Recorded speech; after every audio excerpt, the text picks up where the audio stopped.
வணக்கம். இது people English series. இந்த வீடியோல ஒரு ஃப்ரேஸ், 2 சென்டென்ஸ் ஸ்ட்ரக்சர்ஸ் கத்துக்க போறோம். எந்த மாதிரி இடங்கள்ல யூஸ் பண்ற சென்டென்ஸ் ஸ்ட்ரக்சர் அப்படின்னா, ஸ்பெசிஃபிக் பாஸ்ட் ஏதோ ஒரு காலத்துல நமக்கு தெரிஞ்ச ஒருத்தர அப்ப எப்படி இருந்தாங்க, இப்ப எப்படி இருக்காங்கன்னு நம்ம கம்பேர் பண்றோம். நான் ஸ்கூல்ல படிக்கிறப்ப அவ ரொம்ப கலகலப்பா இருப்பா. அப்ப இருந்த மாதிரியே இப்பவும் இருக்கா. நான் ஒரு தடவை இந்த ஹோட்டல்ல காஃபி குடிச்சேன். ரொம்ப சூப்பரா இருந்துச்சு. நம்ம போய் குடிக்கலாம் அப்படின்னு நீங்க போறீங்க. ஆனா அங்க காஃபி நல்லா இல்ல. அப்ப எப்படி சொல்லுவோம்? ச்சே! அப்ப இருந்த மாரி இந்த காஃபி அவ்ளோ டேஸ்ட்டா இல்ல. ஸோ இத எதுக்கு நம்ம இந்த இடத்துல இவ்ளோ ஸ்பெசிஃபிக்கா சொல்றோம் அப்படின்னா, ஏற்கனவே ஒரு வீடியோ போட்டிருக்கோம். அவ முன்னாடி மாதிரி இல்ல. அம்மா நீங்க செய்ற இந்த பிரியாணி நீங்க வழக்கமா செய்ற பிரியாணி மாரி இல்ல. இப்படிலாம் நம்ம சொல்றோம் இல்லையா? இந்த இடங்கள்ல நாம ரெகுலரா எப்பவுமே இப்படி இருக்கும் அப்படின்றதோட, இன்னைக்கு இருக்கிற அந்த பிஹேவியர நம்ம வந்து கம்பேர் பண்றோம். அவ எப்பவும் ரொம்ப கலகலப்பா இருப்பா. அவ முன்னாடி மாரி இல்ல. இப்பலாம் ரொம்ப கொஞ்சம் டல்லா இருக்கா. அப்படின்றது நம்ம ஹேபிச்சுவல் பிஹேவியரோட, ரெகுலரா இருக்கிற பிஹேவியரோட கம்பேர் பண்ணி சொல்றோம். அந்த மாரி இடங்கள்ல நம்ம யூஸ்ட் டூ யூஸ் பண்ணுவோம். இத பத்தி நம்ம ஏற்கனவே ஒரு வீடியோ போட்டிருக்கோம். பட் இப்ப நம்ம சொல்றது ஸ்பெசிஃபிக் பாஸ்ட். ஏதோ நம்ம தெரிஞ்ச ஒரு பாஸ்ட்ல எப்பயோ நடந்த விஷயத்தோட நம்ம வந்து கம்பேர் பண்றது. இந்த மாரி இடங்கள்ல நாம ஆஸ், சப்ஜெக்ட், வாஸ், தென் இல்லன்னா அந்த சப்ஜெக்ட்டுக்கு ஏத்த மாதிரி யூ, வி, தே இந்த மாரி சப்ஜெக்ட்லாம் வந்ததுன்னா வேர், தென். ஸோ இந்த இடத்துல நம்ம ஸ்பெசிஃபிக் பாஸ்ட் நம்ம சொல்லிட்டே இருக்கோம். இப்போ நான் வந்து படிச்சப்போ, நாங்க படிக்கிறப்பலாம் அவன் பயங்கரமா கிரிக்கெட் விளையாடுவான். அப்ப மாதிரி இப்ப கிரிக்கெட் விளையாடுறதில்ல. அப்படின்னா இப்ப வயசாயிருக்கும். இல்லையா? ஸோ பாஸ்ட்ல எப்பயோ ஸ்கூல்ல படிச்சப்போ நடந்த விஷயத்த இப்ப நம்ம கம்பேர் பண்றோம். அந்த மாரி இடங்கள்ல தான் நம்ம இந்த ஃப்ரேஸஸ யூஸ் பண்றோம். இப்போ நம்ம 2 விதமா கம்பேர் பண்ணுவோம். ஒண்ணு என்னன்னா, அப்ப அவங்க எப்படி இருந்தாங்க? அப்ப அவங்க கலகலப்பா இருந்தாங்க. அப்ப மாரி இப்ப இல்ல. இந்த காஃபி அப்போ டேஸ்ட்டா இருந்துச்சு. அப்போ மாதிரி காஃபி இப்போ டேஸ்ட்டா இல்ல. ஸோ இதெல்லாம் நம்ம வந்து ஸ்டேட். இந்த இடங்கள்லாம் நம்ம பி வெர்ப வச்சு நம்ம சென்டென்சஸ் ஃப்ரேம் பண்ணுவோம். அந்த இடத்துல தான் நம்ம வந்து இந்த மாரி வாஸ் தென், வேர் தென் அப்படி போடணும். நம்ம ஆக்ஷன பத்தி பேசுறப்போ, அப்ப அவங்க எப்படி செஞ்சாங்க, அப்ப மாரி இப்ப செய்றதில்ல. அந்த மாரி ஆக்ஷன பத்தி பேசுறப்போ, நம்ம இந்த இடத்துல வாஸ், வேர்க்கு பதிலா நம்ம டிட்ன்னு யூஸ் பண்ணணும். இந்த ஒரு முக்கியமான டிஸ்டிங்ஷன நீங்க ஞாபகம் வச்சுக்கணும். நம்ம சென்டென்சஸ் ஃப்ரேம் பண்றப்போ, இத இன்னுமே நம்ம டீட்டெயில்டா பார்க்கலாம். ஸோ பேசிக்கான ஸ்ட்ரக்சர் அப்படின்னா 2க்கும் காமனான ஸ்ட்ரக்சர் அப்படின்னா சப்ஜெக்ட் வெர்ப் ஆஸ் அட்ஜெக்டிவோ அட்வர்போ ஏதோ ஒன்று வரும் நவ் ஆஸ் திரும்பவும் சப்ஜெக்ட் வெர்ப் தென் இந்த இடத்துல நான் டிட்டை ஹைலைட் பண்ணியிருக்கேன் இந்த இடத்துல வேர்பு பி வேர்ப் அப்படின்னா இந்த இடத்துல நீங்கள் வாஸ் இல்லைனா வேர் போடணும் இந்த இடத்துல வேர்ப் வந்ததானா இங்கே நம்ம டிட்டுன்னு போடுவோம் இவ்வளோதான் ரொம்ப லென்த்தியாக இருக்குன்னா நினைக்க வேணாம் சென்டென்ஸ் ஃப்ரேம் பண்ணுறப்போ இது உங்களுக்கு ரொம்பவே சிம்பிளாக இருக்கும் இப்போ ஃபர்ஸ்ட் எக்ஸாம்பிள் பாருங்க இப்போ நீங்கள் ரொம்ப நாள் கழிச்சு உங்கள் ஃப்ரெண்டு ஒருத்தவங்கள பார்க்குறீங்க இல்லை உங்கள் ஒரு கிளாஸ்மேட்டை பார்க்குறீங்க ஏன் நீ அப்போ எப்படி இருந்தியோ அப்படியே தான் இப்பவும் இருக்க அப்படின்னு நம்ம சொல்கிறோம் சரி நீ முன்னாடி மாதிரியே இருக்க அப்படி சொல்லலை எப்பவும் வழக்கமாக எப்படி இருப்பியோ அதே மாதிரி இருக்க அப்படி சொல்லலை நீ அப்போ எப்படி இருந்தியோ அப்படியே தான் இப்பவும் இருக்க அப்படின்னு நம்ம வந்து ஒரு பாஸ்டில் எப்பயோ நம்ம ஸ்கூலில் பார்த்தப்போ இருந்ததை நம்ம வந்து ரெஃபர் பண்ணுறோம் ஸோ அந்த இடத்துல தான் நம்ம ஆஸ் சப்ஜெக்ட் வாஸ் தென்னை நம்ம யூஸ் பண்ண போகிறோம் அஃப்கோர்ஸ் இது ஸ்டேட்டா இல்லைனா ஆக்ஷனான்னு பாருங்கள் நீங்களே இருக்கிறாய் அப்படியே இருக்கிறாய் ஸோ ஸ்டேட் தான் பி வெர்ப் தான் இல்லையா அப்போது நாம் யூ ஆர் த சேம் அப்படின்னு நம்ம சொல்லுவோம் நீ அதே மாதிரி இருக்க யூ ஆர் த சேம் அப்படியே இருக்க அப்படின்னு நம்ம கொஞ்சம் எம்ஃபசைஸ் பண்ணுறப்போ you are exactly the same you are exactly the same now இப்போ எப்படி இருந்தியோ அதே மாதிரி as you were then you are exactly the same now as you were then so நீ அப்போ எப்படி இருந்தியோ அப்படி சொல்கிறதுக்கு தான் நம்ம தென்னு சொன்னோம் தென்னுனா அப்போது அப்படின்னு அர்த்தம் இப்போ இதுவே நீ ஸ்கூலில் எப்படி இருந்தியோ ஸ்கூல் டேஸில் எப்படி இருந்தியோ அப்படியே தான் இப்போவும் இருக்க அப்படி நீங்கள் சொல்லணும்னு நினச்சிங்களான்னா இந்த தென்னை எடுத்துகிட்டு இன் ஸ்கூலுன்னு போட்டுருங்க you are exactly the same now as you were in school அப்படி சொன்னால் போதும் சரி இப்போ நம்ம பீவா வச்சு சொன்னோம் பாருங்கள் இந்த இடத்துல ஆறுன்னு இருக்குது அதனால தான் இந்த இடத்துல வேறன்னு வந்திருக்கு இந்த இடத்துல ஆறுன்னு இல்லை இஸ்ஸு வாசு இந்த மாதிரி ஏதாவது ஒரு பி வேர்ப் இருந்ததுன்னா இந்த இடத்துல நீங்கள் பி வேர்ப் வச்சு தான் சொல்லணும் இப்போ நம்ம ஆக்ஷன் வேர்டு வச்சு ஒன்று சொல்லலாம் நீங்கள் 2 பேரும் ரொம்ப ஃப்ரெண்ட்ஸ் ஆச்சே எப்போ பார்த்தாலும் ஒன்றாவே சுற்றிட்டு இருப்பீங்களே இப்போ எப்படி அப்படி கேட்டால் இல்லை நாங்கள் அப்போ மாதிரி நாங்கள் இப்போ அடிக்கடி மீட் பண்ணுறதில்ல அவன் வேற ஊரில் இருக்கான் நான் வேற ஊரில் இருக்கேன் இப்படி சொல்லுவோம் ஸோ சந்திப்பதில்லை மீட் பண்ணுறதில்லை வேர்ப் இல்லையா ஸோ அதனால் இந்த இடத்துல வேர்ப் வரப்போது அதனால் நம்ம இந்த பார்ட்டில் டிட் வச்சு சொல்ல போகிறோம் சப்ஜெக்ட் பாருங்கள் நாங்கள் நாங்கள் meet பண்ணுவதில்லை. we don't meet. we don't meet. மீதி இருக்க பார்ட் அப்படியே ஃபில் பண்ணலாம் பாருங்க. as அடிக்கடி அடிக்கடி மீட் பண்ணுவதில்லை. அதனால அடிக்கடினா often. as often now. as often now. as subject திரும்பவும் we did then. அவ்வளோதான். அப்படியே இந்த பார்ட்டை இங்கே நம்ம போட்டோம். we don't meet as often now as we did then. So நீங்கள் ஃபஸ்ட்டு 1 or 2 டைம்ஸ் இதை வச்சுட்டு இதை ரெஃபரன்ஸாக வச்சுட்டு சென்டென்சஸ் ஃப்ரேம் பண்ணுங்கள். பட் ஒவ்வொருத்தரும் அதே மாதிரி ஃப்ரேம் பண்ணிங்களான்னா பேசுகிறப்ப ரொம்ப கஷ்டமாயிடும். இங்கே இருக்கிற சென்டென்ஸை கூட 1க்கு 2 தடவை நீங்கள் சொல்லி பாருங்கள். அப்புறம் நீங்களாவே 2 சென்டென்ஸை ட்ரை பண்ணுங்கள். அப்படியே உங்களுக்கு பழகிடும். So we don't meet as often now as we did then. இப்போ நம்ம எடுத்துக்க போகிற எக்ஸாம்பிள் அதே காஃபி கதை. காஃபி அப்போ இருந்த மாதிரி இப்போ டேஸ்ட்டாக இல்லை. இந்த ஹோட்டல் அப்போல்லாம் ரொம்ப காஃபி நல்லாயிருக்கும். இப்போ அவ்வளோ டேஸ்ட்டாக இல்லை. இப்படி நம்ம சொல்ல போகிறோம். ஸோ டேஸ்ட் அப்படிங்கிறப்போ டேஸ்டி அப்படிங்கிறப்போ அது ஒரு அட்ஜெக்டிவ். ஸோ நம்ம பி வெர்ப் வச்சு தான் சொல்லுவோம். இந்த காஃபி இஸ் டேஸ்டி, இந்த காஃபி இஸ் நாட் டேஸ்டி அப்படி தான் சொல்லுவோம் இல்லையா? இப்போ பி வெர்ப். அப்போது சப்ஜெக்ட் வந்து காஃபின்னு சொல்லிட்டோம். இந்த coffee is not as tasty now as திரும்பவும் சப்ஜெக்ட் காஃபி இல்லையா? அதனால் இட்டு.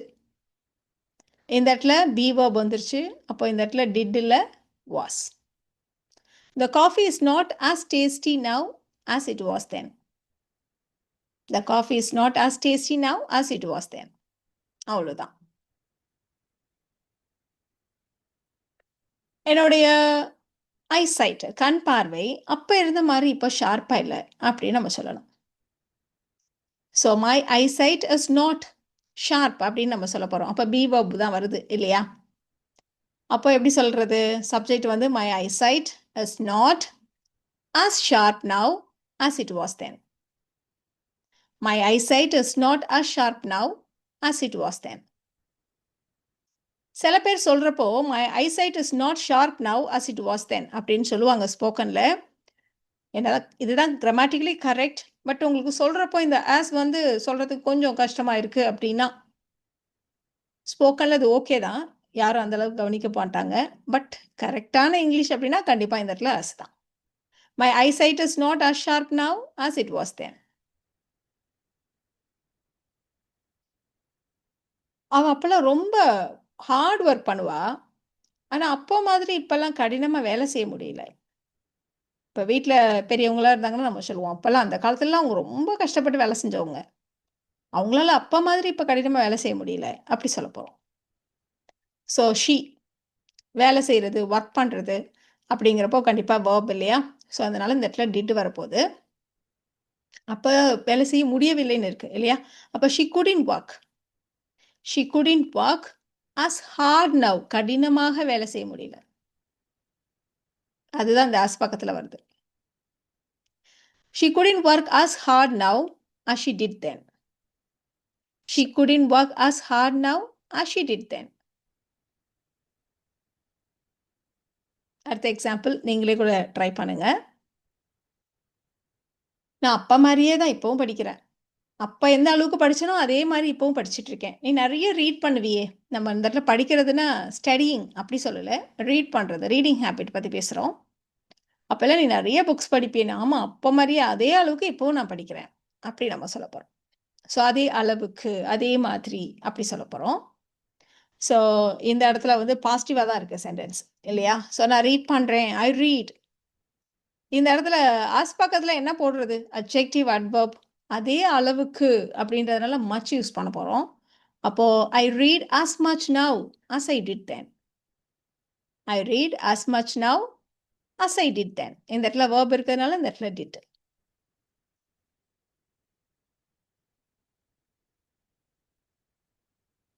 இந்த சிட்டி அப்போல்லாம் ரொம்ப க்ளீனாக இருக்கும்.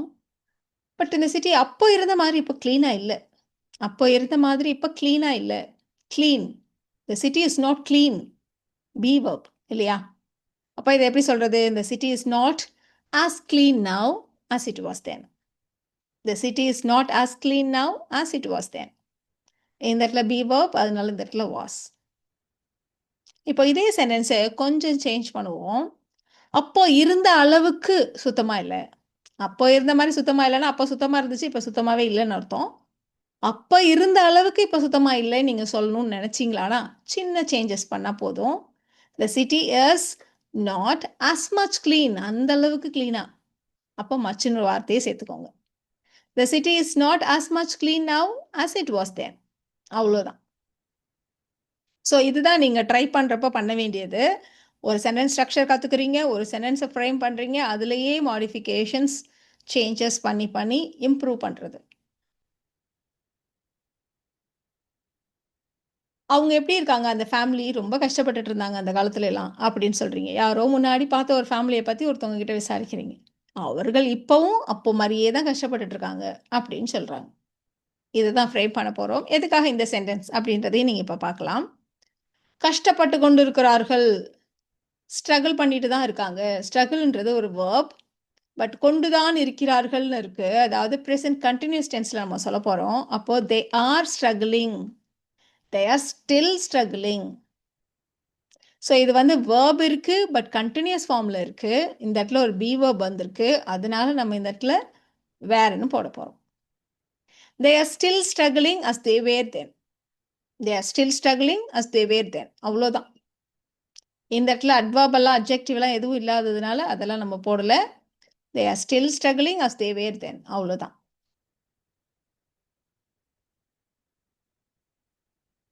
அவ அப்போலாம் ரொம்ப கலகலப்பா இருப்பா. இப்போ அப்ப மாதிரி கலகலப்பா இல்ல. அப்படி சொல்லப் போறோம். ஸோ கலகலப்பா இருக்கிறதுனா நம்ம லைவ்லி அப்படின்னு சொல்லுவோம். ஸோ அத வச்சு தான் அந்த சென்டென்ஸை ஃப்ரேம் பண்ண போறோம். அப்போ she is not as lively now as she was then. She is not as adjective வந்து இந்த இடத்துல lively.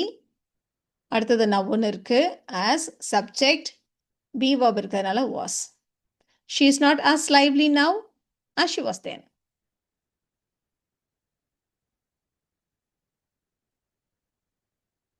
நான் அப்போல்லாம் ரெகுலராக எக்ஸசைஸ் பண்ணுவேன் இல்லையா? அப்போ மாதிரியே இப்போவும் ரெகுலராக எக்ஸசைஸ் பண்ணுறேன் அப்படின்னு சொல்ல போகிறோம். ஸோ நான் உடற்பயிற்சி செய்கிறேன் அப்படின்னு இருக்கு. அப்போ ஐ எக்ஸசைஸ், அவ்வளோதான். நெகட்டிவாக இல்லை, பாசிட்டிவாக சொல்லணும். அப்போ ஐ எக்ஸசைஸ் எப்படி? ரெகுலராக உடற்பயிற்சி செய்கிறேன். ஸோ இதான் ஆஸ் பக்கத்தில் வரணும் இல்லையா? இப்போ as regularly now, as I did then, முன்னாடி மாதிரியே வேர்புன்றதுனால did. I exercise as regularly now as I did then. இப்போ இதே சென்டென்ஸை கொஞ்சம் சேஞ்ச் பண்ணலாம். நான் காலேஜில் படிக்கிறப்போ செய்வேன் இல்லையா? அதே மாதிரி இப்போவும் நான் அடிக்கடி ரெகுலராக எக்ஸசைஸ் பண்ணுறேன் அப்படின்னு சொல்லணும். இப்போ கொஞ்சம் சேஞ்ச் பண்ணியிருக்கோம். எப்படி சொல்லியிருக்கோம்? I exercise as regularly now as I did then when we were in college. இப்போ இந்த ஸ்ட்ரக்சருக்கும் நம்ம யூஸ் டு வச்சு வர ஸ்ட்ரக்சருக்கும் ஒன்றும் பெரிய டிஃப்ரென்ஸ் இல்லை. இந்த டிட் தென்னை எடுத்துகிட்டு நீங்கள் யூஸ் டுன்னு போட்டிங்களானா வழக்கமாக நான் எப்பவும் எப்படி பண்ணுவனோ அதே மாதிரி இப்போவும் பண்ணிகிட்டு இருக்கேன் அப்படிங்கிற மாதிரி வந்துடும். அவ்வளோதான். So I exercise as regularly now as I used to அப்படியும் நம்ம சொல்லலாம். ஸோ இந்த ஸ்ட்ரக்சர் வந்து ரெண்டுக்குமே சூட்டபுளாக இருக்கும். ஸோ யூஸ் டுங்கிறது வழக்கமாக நான் எப்பவும் எப்படி பண்ணுவேனோ அதே மாதிரி இப்பயும் பண்ணுறேன் அப்படி சொல்கிறதா இருந்தால் யூஸ் டு. முன்னாடி எப்பயோ ஒரு பாஸ்ட் ரெஃபர் பண்ணி சொல்கிறதா இருந்தால் இந்த இடத்துல as I was then, as I did then அப்படின்னு சேஞ்ச் பண்ணிக்கோங்க. அவ்வளோதான். இப்போ நம்ம பார்த்த இந்த 2 சென்டென்ஸ் ஸ்ட்ரக்சர் வச்சு இந்த சென்டென்சஸை நீங்கள் ட்ரை பண்ணுங்க. அவனால் அப்போ மாதிரி ஸ்கூல் டேஸ்லலாம் எப்படி வேகமாக ஓடுவான், அப்போ மாதிரி இப்போ வேகமாக ஓட முடியல. ஒரு 10 வருஷத்துக்கு முன்னாடி எவ்வளோ வேகமாக ஓடுவான், அப்போ மாதிரி இப்போ வேகமாக ஓட முடியல. இந்த மாதிரி சொல்கிறதுக்கு. எனக்கு அப்போ மாதிரி இப்போ பொறுமை இல்லை. முன்னெல்லாம் ரொம்ப பொறுமையாக தான் இருப்பேன். இப்போ என்னமோ அடிக்கடி கோவம் வந்துடுது. எனக்கு அப்போ இருந்த மாதிரி இப்போ பொறுமை இல்லை. அவர் ஒரு சக்ஸஸ்ஃபுல் பிஸ்னஸ்மேன் இப்போ. ஆனாலும் அவர் அப்போ இருந்த மாதிரி இப்போவும் ஹம்பிளாக இருக்கார் அப்படின்னு சொல்லணும். இந்த 3 சென்டென்சஸ் தான் நீங்கள் ட்ரை பண்ணணும். வீடியோவை பாஸ் பண்ணிவிட்டு ட்ரை பண்ணுங்கள். அடுத்த ஸ்லைட்லேயே உங்களுக்கான ஆன்சர்ஸ் செக் பண்ணிக்கலாம்.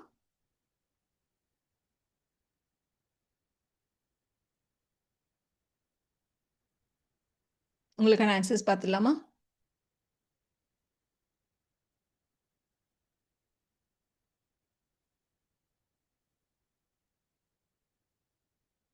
ஸோ இந்த வீடியோவில் நாம் as it was then, as he was then, அப்போ இருந்த மாதிரி இப்போ இல்லை அப்படின்னு சொல்கிறதுக்கான சென்டென்ஸ் ஸ்ட்ரக்சர்ஸ் பார்த்தோம். இந்த வீடியோ உங்களுக்கு யூஸ்ஃபுல்லாக இருக்கும்னு நினைக்கிறேன். Thank you so much.